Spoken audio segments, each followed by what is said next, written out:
Hello, after school teachers. I'm Amanda Reichert, and I'm bringing you some virtual PD to get to know your after school clubs for your school.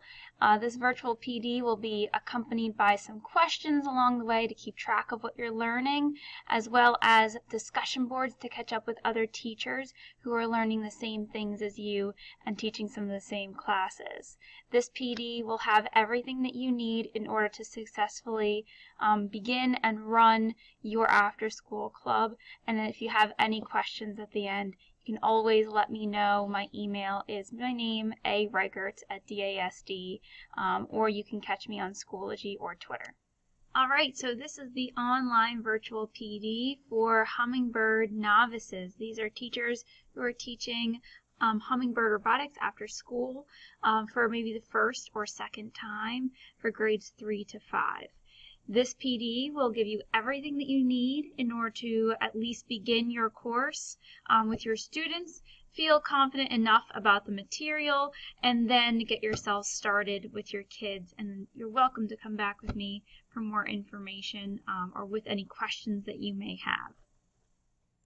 So on our Bird Brain course or Schoology course, I want to make sure everyone, whether they're a novice or an expert, they've done this many times or they've only done it once or never done this before, know where to get some really good information.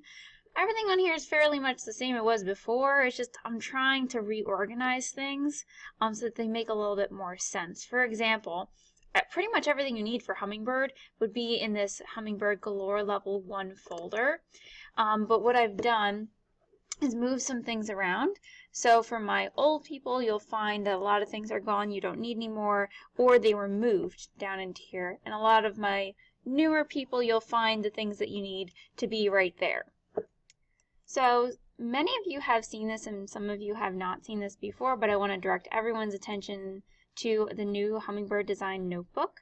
I'm going to check this out with you. I created it over the summertime, based it off of the old one, but kind of got rid of things we didn't need and added new things that we needed. So if I open this up, so it's nice and big, there we go, we can see it a little bit better.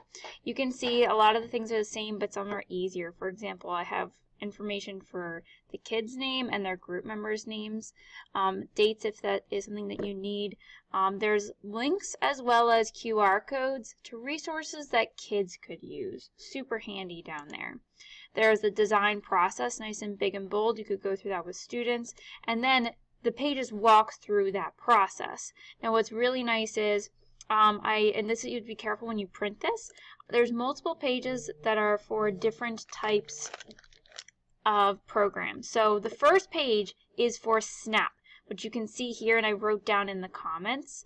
This would be for if you're using Hummingbird with the laptop still and you have not switched to Bluetooth, this would be a great page to print. It's just like the new coding card, but on a page in their packet ready for them.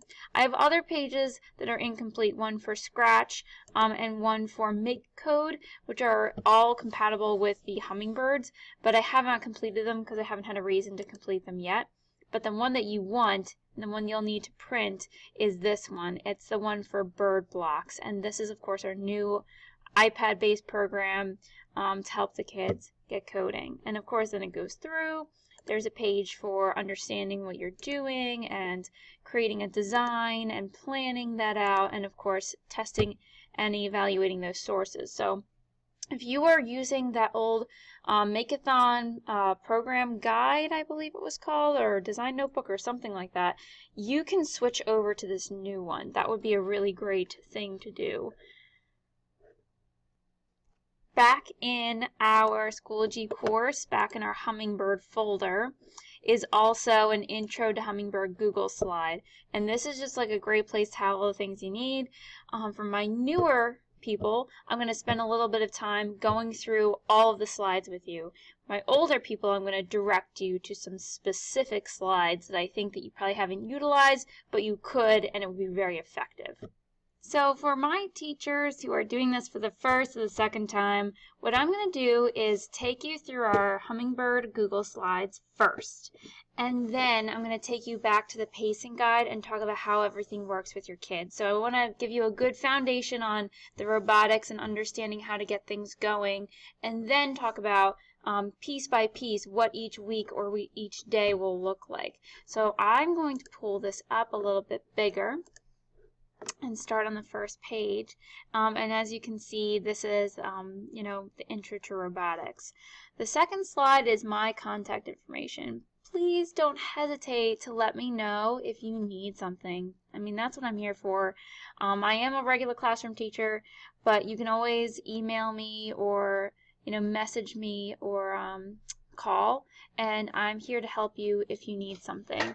As well as that Schoology course, which we already been navigating around, has tons and tons of resources, which is the goal. If I can't be there with you, then I want you to have the things you need, and that's what Schoology is for. It's like where we've been collecting the things that you could need.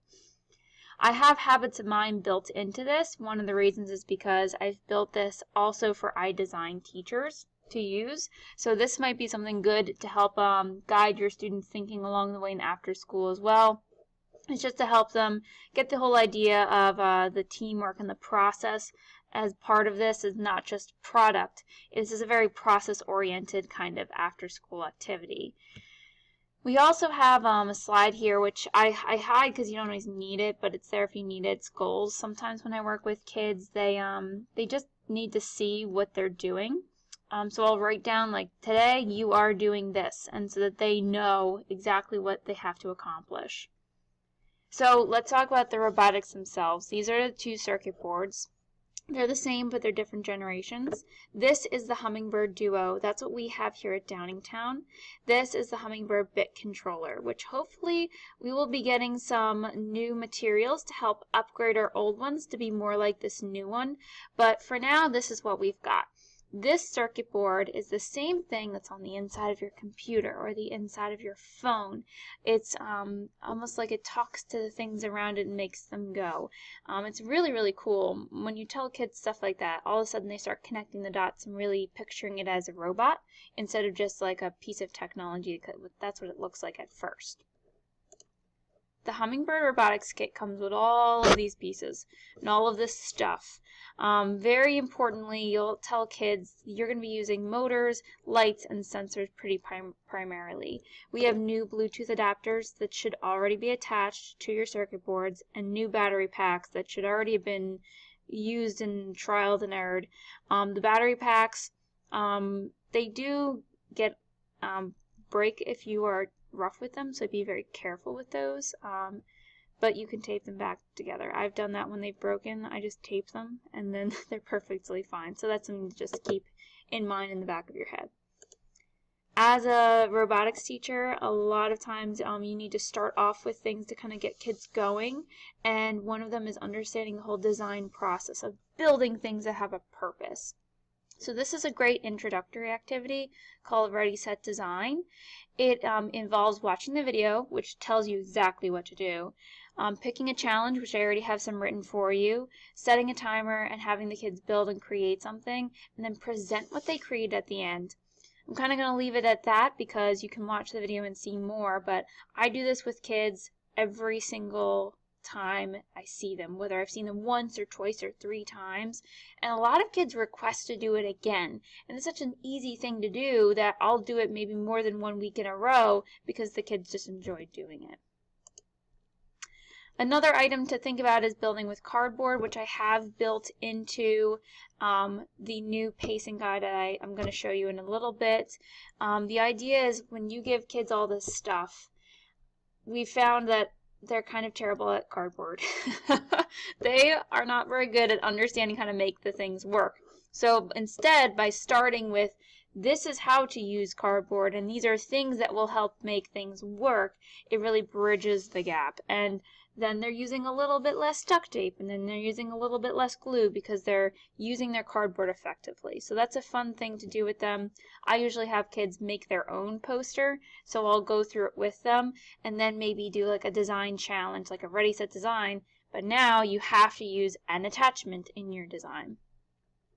The next part, I'm actually going to do this so that you can see the way you would do it with students. So I'm going to go ahead and click on here, and it starts off with, what is a robot?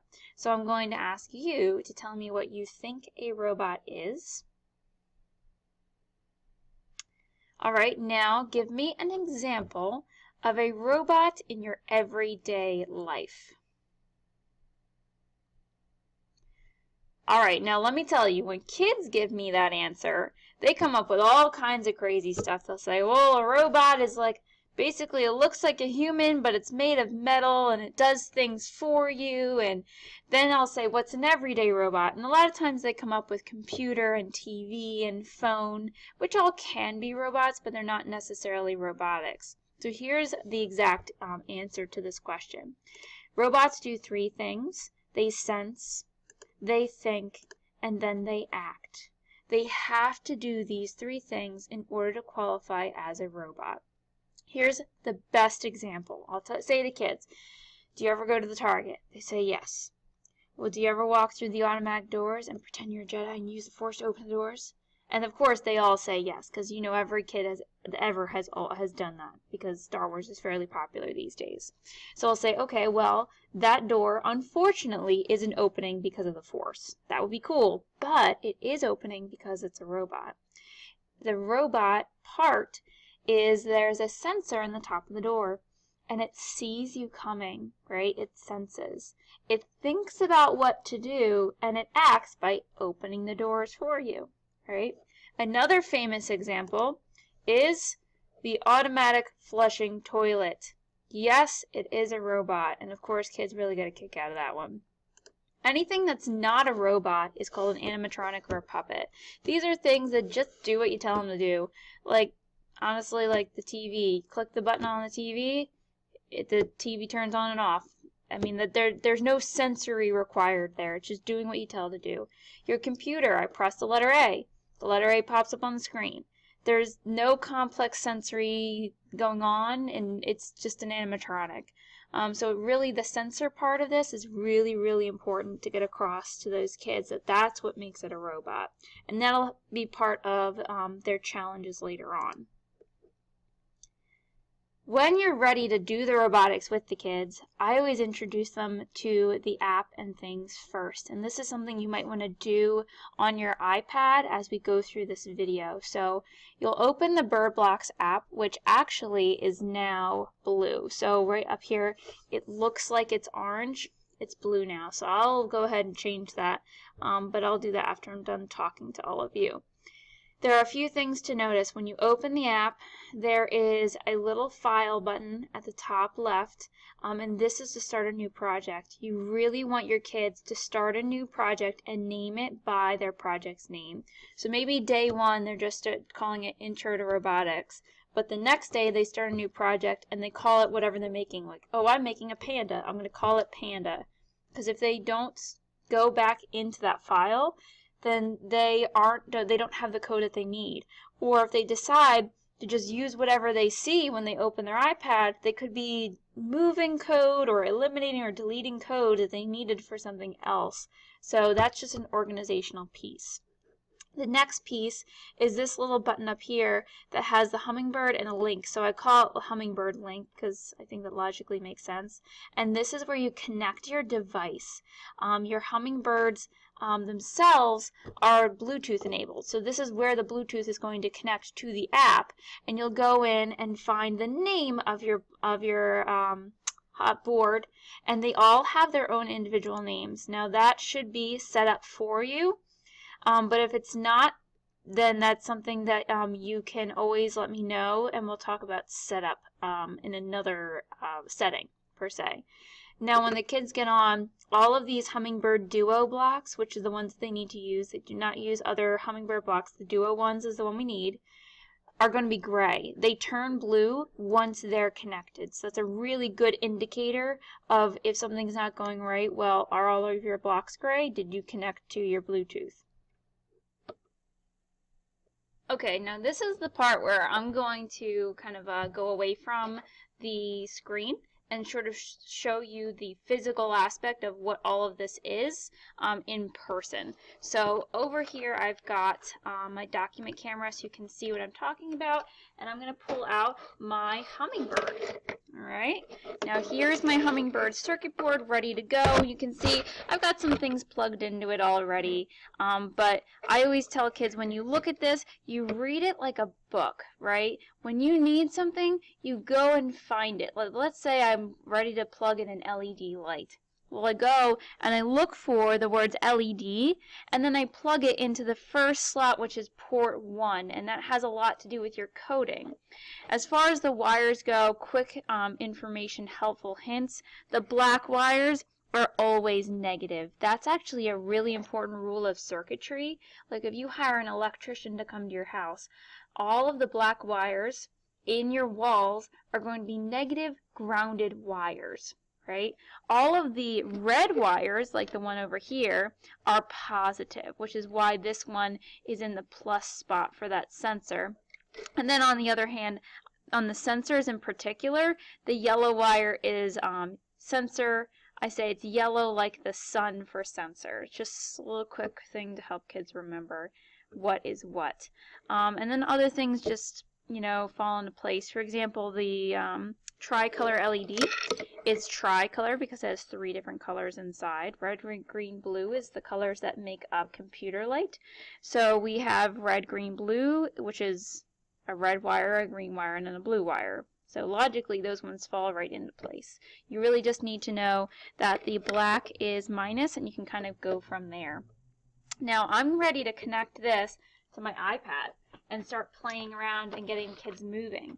I'm going to show them how to do this by doing this exactly. I have my document camera. If you don't have a doc camera, you don't have to. You can just show them in person.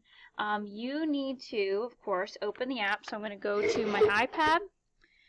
There's a slight glare, sorry about that, and open up my Bird Blocks app, which is right here ready to go. And it's loading, and here what's really nice is mine starts off in that file setting right away. So I'm going to go ahead and hit a new program and call it training. Okay, and that is that file button up there before, right? That's where I would go ahead and find a new program or click the one that I made, and that's what I did. So this is my training program.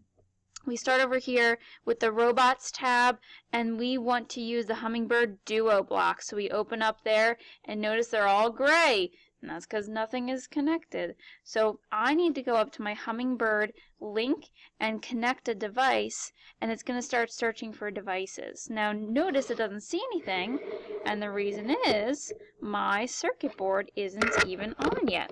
So I'm going to go over to my circuit board, which has a battery pack plugged in, and I'm going to turn it on. And when I turn it on, all of these lights start to go on my board, right? All the lights begin to pop on. And that's when I can go and connect my device, and it should see the name of mine. Now what I do is on this board, I put a little piece of masking tape, and ahead of time I already write down exactly what their names are. They all have these very goofy names. This one in particular, let me focus in a little bit, is called Inspiring Ocean Griffin. Inspiring Ocean Griffin. They all have these goofy names. Some software engineer at the company thought it was really funny. So they all have fun names. So you click on it, and then all of a sudden these gray blocks are going to turn blue. There they go. And now I'm ready to code. So that's kind of the actual application of some of the things we just talked about on the slide. And then from there you can show kids that this is all click and drag. But to be completely honest, they should be pretty good at that. It's fairly intuitive for them to know how to click and drag things, but everything connects with highlights, and it snaps in like a puzzle piece. It's a very easy program to use.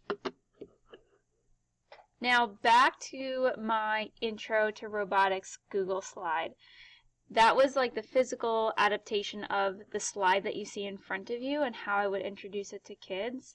When you keep going, you can see I have what's in your basket. Now sometimes, especially in the beginning, I'll set a basket up for kids. Like I have my board ready to go with things plugged into it. Sometimes I'll give them a little basket with these items so that they don't have to go searching or plugging them in themselves, and then I can worry about that another day or another week.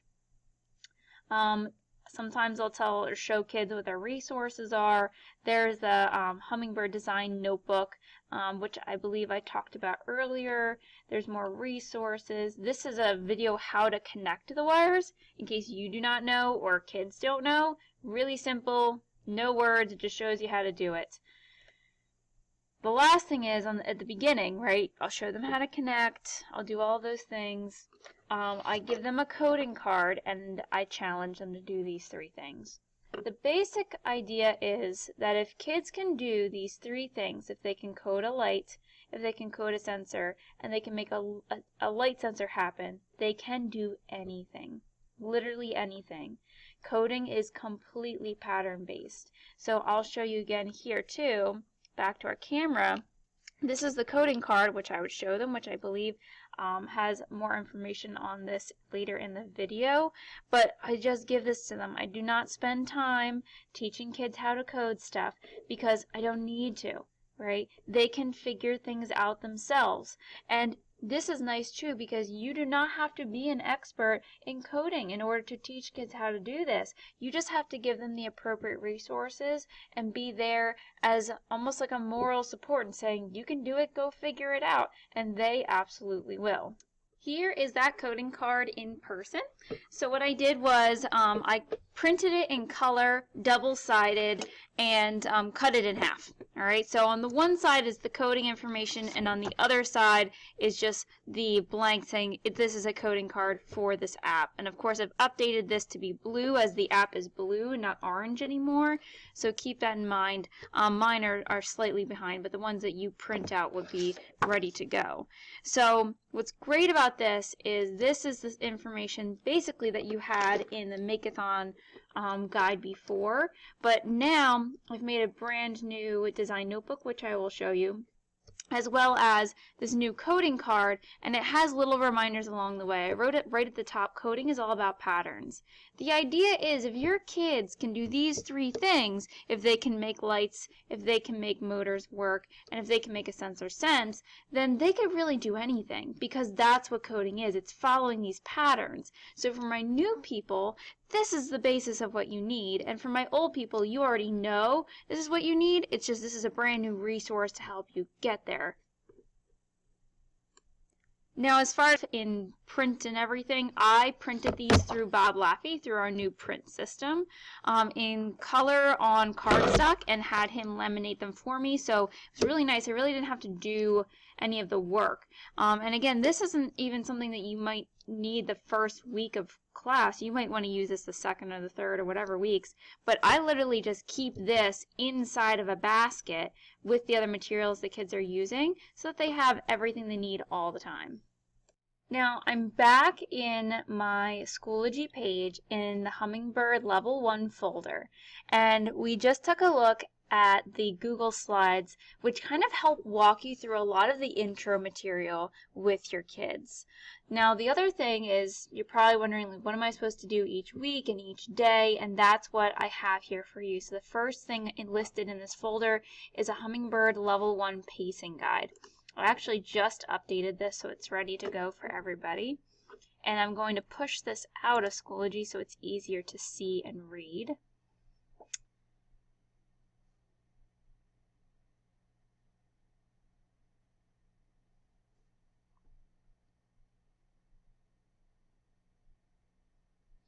Alright, so our pacing guide here has weeks 1 through 7. Now, depending on what you're doing, whether you're doing a summer camp that is 1 full week, or you're doing a session that is 6 weeks, or even a session that is 8 weeks, 7's kind of like our approximate. And all of these things that I'm going to show you are so flexible. You do not have to do this way. And lots of teachers, are very flexible about what they want to do each week. And sometimes you just got to be flexible with your kids. Sometimes you get a group of kids and they need more to do. And sometimes you have a group of kids and they need to take a lot more time to do a fewer things. So you really got to read your room when you get your kiddos as well. So we start out at the beginning in week 1 with a lot of basics and intro stuff. I wrote down materials and things that you might need, and the goal of the session would be to just like know the basics. But I always start at the beginning with a group work activity. So we talk about what do you need in order to be successful in a group. And I watched this Minions video where they're like screwing in a light bulb. And we talk about like what they do really well and what they don't do very well. Because no matter what, every single kid is going to have to work with another kid. This is not an individual activity. So it's a good way to kind of set the tone for how we work in groups. Then I'll usually do a Ready, Set, Design challenge, which you saw in the slides before, and it's linked right here. Usually that's a great way to start because it's fun and it's hands-on and it gets them working with everybody, so it's practicing those group work skills that we just discussed. Then we'll start talking about the Hummingbird, and we'll explore like, what is it, what's in the kit, and then of course, just like I showed you how to start your iPad and get everything connected and play, that's what we'll do. I'll show the kids how to do that, I'll show them how to get on, and I'll challenge them to code the 3 things that are on the coding card: a light, a motor, and a sensor. As the weeks go on, things can get a little bit more involved. So week 2, I kind of have more as like a building week and learning how to make things. So I have examples of things that you can do. You do not have to do this, but it is something you can do. You can have your kids make the cardboard attachments poster and talk about like what those attachments are for. You can have them use the attachments in a Ready, Set, Design challenge. And then I have something in here called building mechanisms. Now, the Bird Brain webpage I can show you has this really great resource that shows kids how they can use the Hummingbird to build things that work. This would be a great thing to do with kids in the beginning because it kind of helps them like bridge the gap of like, oh, how do I make things that work? And this would be an example of that. Or even just doing a really simple intro lesson with them that doesn't require a lot. All of these are really cute and fun, and they could work with a group member and do something simple like make a tiny drummer as an intro activity to building into coding. Back to here, we have week 3. Week 3, I will usually try to get the groups together to decide like who is working with who officially and what are you going to start making.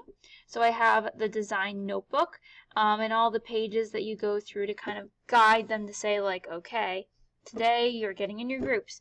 You are making a robot animal. You're going to, decide how to make that robot animal. What parts is it going to have? Let's make a plan, maybe do some research.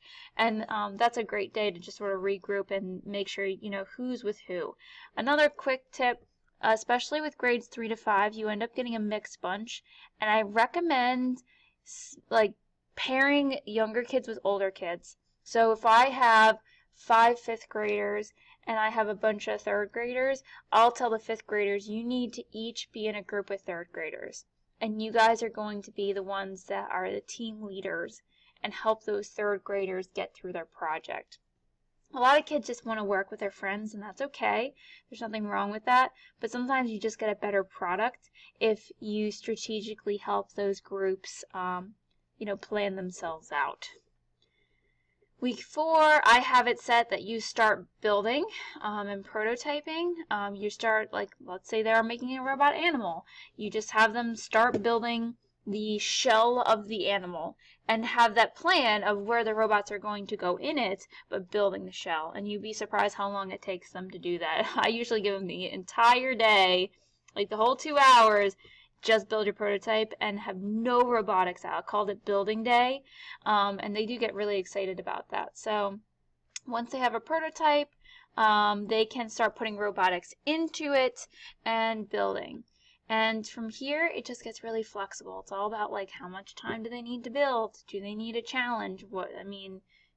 There's no point in me saying, each week give them 15 minutes to do this and give them 20 minutes to do that, because it's got to be very flexible. You have to read your room and know, like, they're going to need the entire time to do this, or they only need 30 minutes to do that. So see what your kids are like each time and do what you feel is best for them. Last but not least, on the very last day, whatever it happens to be, I do a parent showcase. You don't have to do this, but I do like to do it. It's fun. I invite parents in at 5 o'clock, which is nice and early, so then you have plenty of time, and you can usually leave a little early. So I invite them in at 5 o'clock. I give them 10 minutes to come in. I stop everyone, I explain what we've been doing for the last couple of weeks, and then they roam around and look at the kids' projects. And the kids love it, and the parents love it. They take pictures, you know, the whole thing.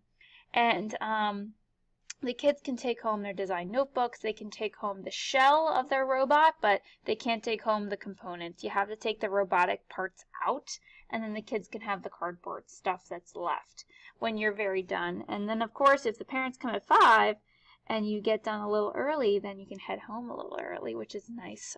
So keep that in mind. I really do like doing that parent showcase. It kind of brings everything full circle for everyone.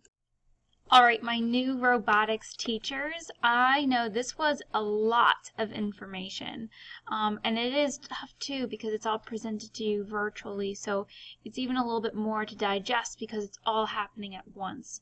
My recommendation is that you take a moment and write down any questions that you have for me. That you can do that right here on this video, and then go to sleep and digest.